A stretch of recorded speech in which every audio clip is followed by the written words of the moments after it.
All right, so I got a couple of different thoughts on some of the issues that we be seeing on social media today, and specifically with this whole pronoun issue.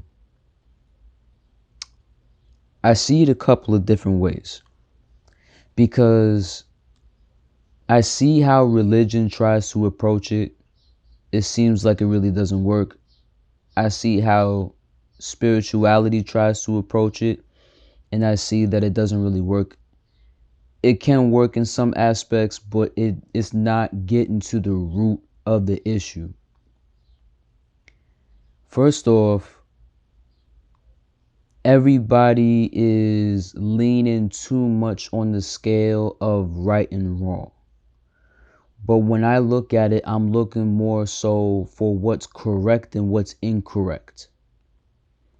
And when I see that there's an issue in communication and I hear more certain words or I hear certain issues that's consistently being brought up and it's still not alleviated, I call that communicative inflammation. If there is a dis-ease going on with the spirit or with the mind, and within society and all around the world, the same shit is being brought up, the same shit is being talked about, it's an issue. It's a dis-ease that we are still focusing on. And so I consider that to be a type of inflammation. And the way I see about getting into the root of it is not saying, first off, not using God or devil as a scapegoat, because they're both used as a scapegoat, both in religion and spirituality. And I think the approach needs to be different than the approaches we've had on it before. There's a lot of people who are religious and spiritual who will bust out the books that they've read.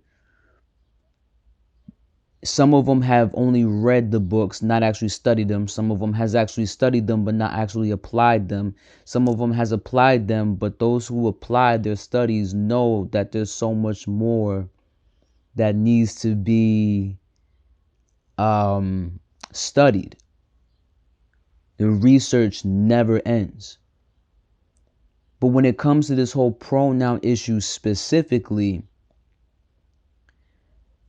I haven't heard anybody talk about the issues of what everybody thinks gender is. I haven't heard anybody mention anything about the law of gender in the 7 Hermetic principles. I haven't heard anybody talk about that. I honestly feel like one of the biggest issues when it comes to the LGBTQ community is that the rebelliousness brings up the dis-ease of lack of information, lack of knowledge of self, which I think, that's what the whole world is going through with everything. But when it comes to this specifically, we go to school and we learn about a bunch of shit that never helps us in the end, right? We're not taught about ourselves. Our parents don't teach us about ourselves. They don't really know. Our teachers, pastors, nobody teaches us the power of self. And when it comes to the law of gender, from what I've read so far, and I'm still studying it, the law of gender pretty much is talking about how atoms and the cells and everything form and come together, and pretty much how there are two main factors that can help us pretty much differentiate things. We can't talk about, oh, we're all the same, but there's so many differences between us. We are all one. We may all come from the same God, but that doesn't mean we are the same. And so the differences aren't respected within ourselves and with anybody else. So we're getting that misconstrued completely. That's number one. Number two, the law of gender seems to talk about just the very basics of polarity in a way, where one is on one side and one is on the other side. One has one role, the other has the other role. I feel like it just simply talks about the basics of roles biologically, scientifically speaking, all that. And it goes beyond the body. It goes to the state of embodiments all around. You remember those you remember those little yellow cubes, plastic, that if you were 70s, 80s baby, you remember what I'm talking about, maybe even 90s, but there's these plastic yellow cubes that we used to have, and they all had different shapes in them, and the little shapes we can put in where it's supposed to go. Or even more simply, you have a plug, you have an inlet and you have an outlet. You have an in, you have an out. You got a up, you got a down. The law of gender seems to only talk about the basics of opposites, which is needed in the contrast of the bigger picture, right? So I think having that lack of knowledge of self, I think the LGBTQ is suffering from a level of inflammation of not knowing that knowledge about themselves. So that's number one. Number two, we got this whole pronoun issue, right? How I see it, though it may be obnoxious, and we can see the chaos and destruction of cancel culture, of people getting their ass whooped for using the wrong pronouns and all this other shit. I can see the disgust. I understand it, the frustration, not being used to it. I get it all. I used to be a part of that.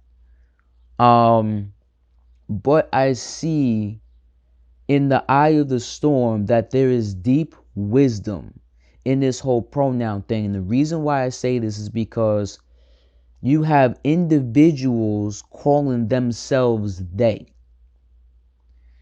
And I see this, and they don't even realize the wisdom when they do that.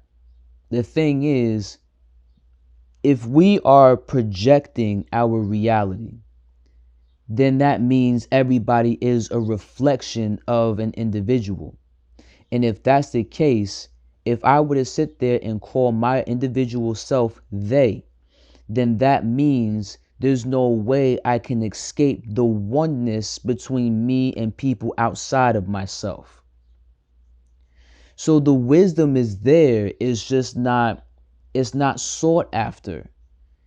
And anybody religious or spiritual, I understand where they're coming from, but people, no matter what their title is considered to be, are still way too caught up in their supposed know-it-all knowledge.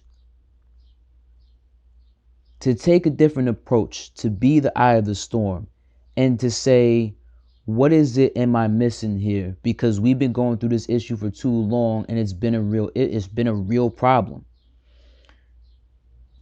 To say that I am they is to say that I am one with all who I see. And with that being said, more accountability, subconsciously and consciously, has to take place. More so consciously. I think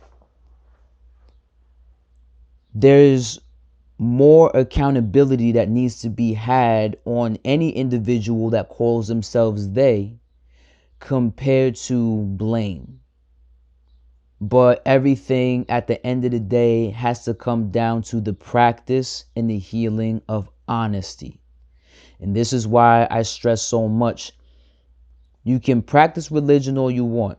You can study it all you want. You can practice spirituality and you can study it all you want. But there's a lot of dishonest religious people. There's a lot of dishonest spiritual people.